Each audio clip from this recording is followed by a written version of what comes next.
It is about 5 after, so let's go ahead and get started. Again, thank you everyone for your time. I appreciate it very much. I know how busy everyone is. We've got some fun information today to share, and hopefully everyone finds it effective. Please use that chat, though, and let me know if you've got specific questions, and we'll try to tailor the discussion best we can and make sure that we answer any questions you may have. Just wanted to start off as we're going here. If you notice that when you dialed into the conference today, you were not prompted to enter a conference ID. Everyone should have just dropped right in, and that's a much faster way to start a call, and that can be one of the things we talk about. It's one of the things we call VIP accounts, and it's really nice for executive calls and also staff meeting calls when you want to have the call start very quickly. So why don't we get started? And first of all, we're going to just go through a quick introduction and tell you a little bit about who I am, and then we're going to jump right into 5 key ways to conduct more effective meetings. As the research was done, a lot of surprises came up with this webinar, so I think it's going to be pretty interesting. And then we'll have time, hopefully, for questions at the end. All right, well, let's jump into things. Just a little bit about me. I am the president here at Adigo Conferencing. My background in the industry goes back over a decade, and I used to be proud of that fact, but as I don't know about any of you on the phone, as you get older, boy, when you start talking decades, that has kind of a different feel to it. Anyway, I've started a number of different businesses, and then within Adigo, where this kind of fits in this webinar, is within productivity. And we really started that focus a couple of years ago in trying to improve within conferencing and other aspects of a business how to increase productivity, and really today that's what we're going to be focusing on. So what did the research say? Well, it was surprising to me, and if any of you have done any research and can chime in here, let me know. Send a chat in again on that right side. As if some of you are just joining in now, know that the chat column on your right is private, and so no one else is going to see that.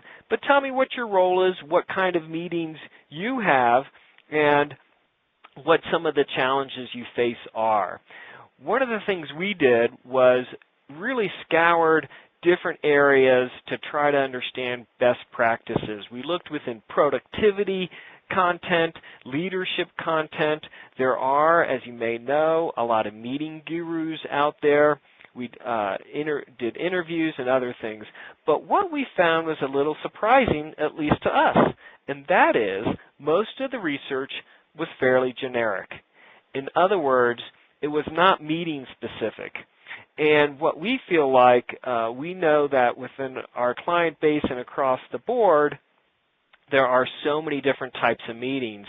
And just as an example, a brainstorming conference call or virtual meeting is going to function and needs to have very different requirements than an executive meeting. And so what we wanted to do today was focus specifically on staff meetings. Felt like because the audience today is quite varied and coming from different functional groups within different companies, felt like undoubtedly all of you probably attend a staff meeting on a somewhat regular basis, or perhaps even host one. If you do host staff meetings, send me a chat. Let me know. That would be interesting to hear whether you do any of the things that we're going to suggest or find any pain points consistent with what we bring up. But what we did was we then narrowed our findings down to 5 key items from 5 different experts. First of all, though, what is not effective? And I still get a kick. I've read this comic strip a number of times already, I have to admit, but I still get a kick out of it, especially the pane on the top row on the very right. I couldn't understand most of the attendees because they were on speakerphones in rooms with bad acoustics, and I imagine that has happened to almost everyone. So, you know, it's crazy that still that's an issue. If you like that, then, you know, check out this blog, and there's some other funny stuff in it. So some of you are sending in chats. I appreciate that. We'll take a look at that as we go on. Thank you. What's the second thing I think most people complain about, and that is, you know, just not engaging people, and you have a feeling that on the other side of the phone, what are people doing? Hopefully no one on this call is sleeping yet, since we're just getting started, but we all know it does happen. So what do we need to do to prevent that? Well, first of all, for a staff meeting, I think it's especially challenging because people are easily distracted. There are, you know, an emphasis in today's busy world on multitasking, and people get distracted. And tendency in a staff meeting, I think even more so than other types of meetings, to get off track. So tell me what you think. I'm getting some chats. What disengages you if you are either attending a staff meeting or participating in or hosting one? And send me a chat. You can just include the numbers 1 through 5. If the biggest problem you have is not staying on track, just shoot me a 1. If you hate it when there's no agenda, send in a 2, etc. And we'll take a vote. We'll see what people on the call today have as pet peeves. I'll just take a second here and let people think about it. A couple of different ones coming in now, so it's definitely varied.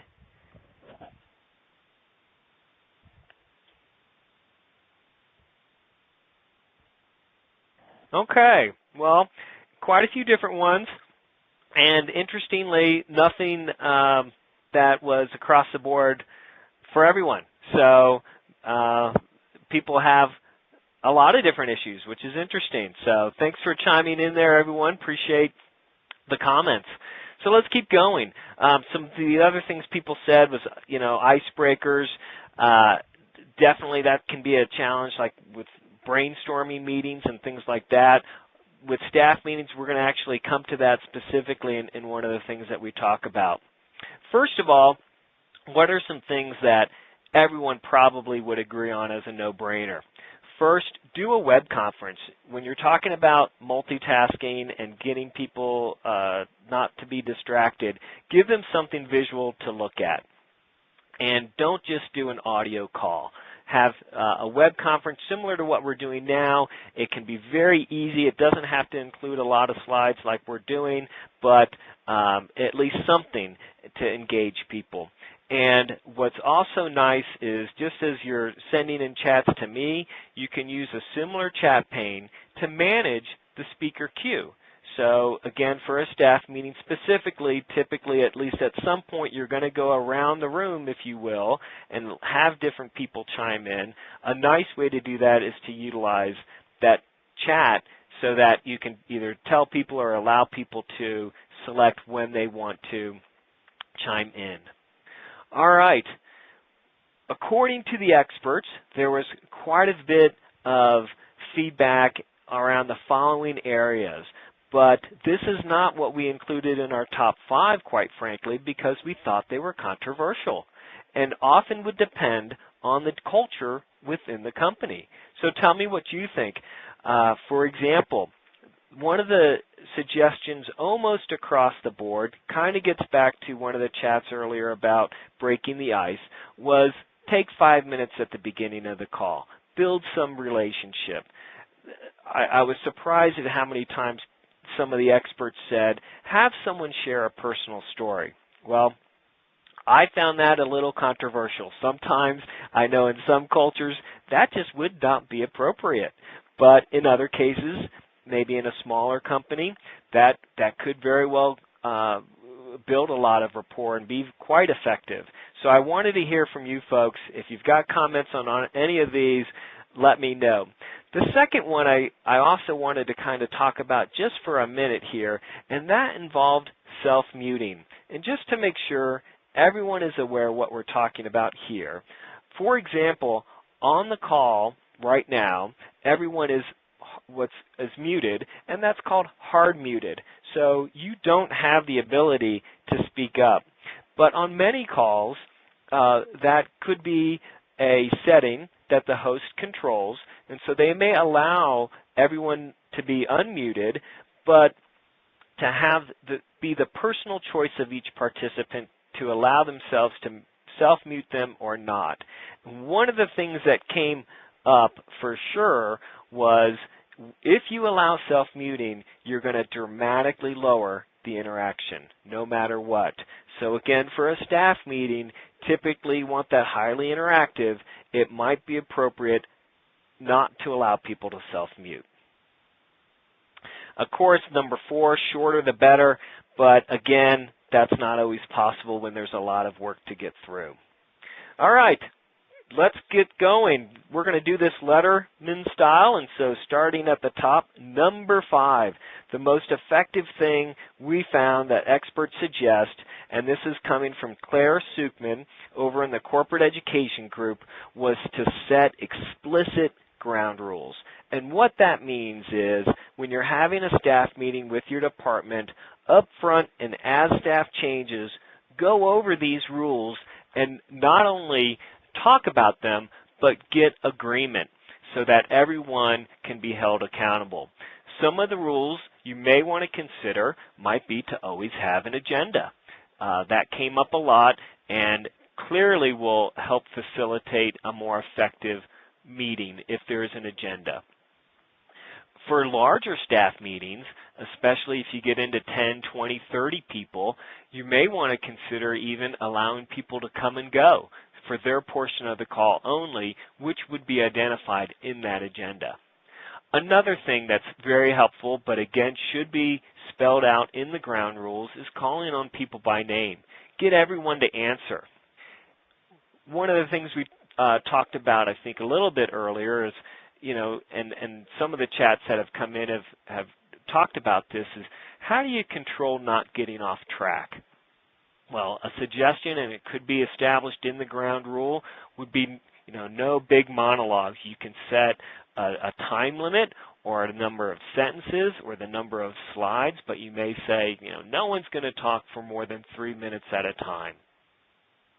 And again, with larger calls, it's often really important to have people, as the ground rule, always say their name when they're contributing. This is Brad, and my input on this topic is XYZ. Again, I'm going to have the reference information at the bottom of each slide as we go through. In the interest of time, I'm going to keep going forward, but you can know that afterwards, if you want more information about any of these items, we'll be able to provide the links and detailed contact information for you. All right, let's go forward to number 4. This might seem basic, but there's so many calls where people really cannot hear. They just actually can't hear everyone that's participating in the call. And so it's so important to have people either be required to have or provide for them a headset. And what I mean by a headset is something that plugs into their phone. We're not talking about forcing people onto VoIP and plugging something into their USB port, but rather their phone. And this is going to dramatically improve not only the audio quality, but it also typically has an impact on having people more engaged in the call itself. So headsets are very inexpensive, and if people are attending calls on any regular basis, really important to provide this for them. And this is thanks to Michael Watkins. So something very interesting that maybe not all of us have thought about. All right, let's keep going. Number 3, engage and focus the participants. Now, this may seem obvious, but we thought there were really some interesting ideas on how to do that, provided by Julia Young from Facilitate.com. One of the first things is, and again, this is focused and geared primarily toward staff meetings, and so how you go about this would be different in a brainstorming meeting or other types of calls.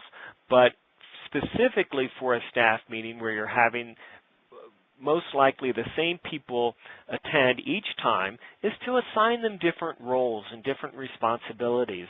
For example, maybe rotate who facilitates the call. If one of your ground rules involves that time, have someone rotate into that position and keep track of how long people are talking. And that way you can hold people accountable without it being personal attack or egregious from anyone, in particular. If it rotates, hopefully they're going to be, more fair. If you take notes, then have that responsibility rotate as well. Another interesting thing we found was to buddy up local and remote people. So in a staff meeting where you have perhaps half the people at the corporate office and then half the people remote, it's a really interesting and fun way to pair those people up. And they can either work during the call as a team if they're in the same area functionally within the department, or if it's assigning them roles in a pair. But you can help facilitate a rapport and connection for the people remotely if they're formally kind of paired up with someone at the corporate office. Another really good thing is to recognize that not everyone can participate effectively in audio conferences. Some people find it just a little bit difficult because it could be a relatively fast-paced conversation. And you'll find this more and more as your culture and company perhaps becomes more global and you've got different cultures of people attending a call, and people may find just from a language perspective it's difficult to keep up with the conversation and at the same time be able to formulate their own thoughts into English if that's the language of choice during the call. So it's recommended to have what would be termed asynchronous tools in addition. All right, in the interest of time, we're going to keep going. One of the things is to take notes, and that was termed minutes on the go. And that's a great way, especially for staff meetings.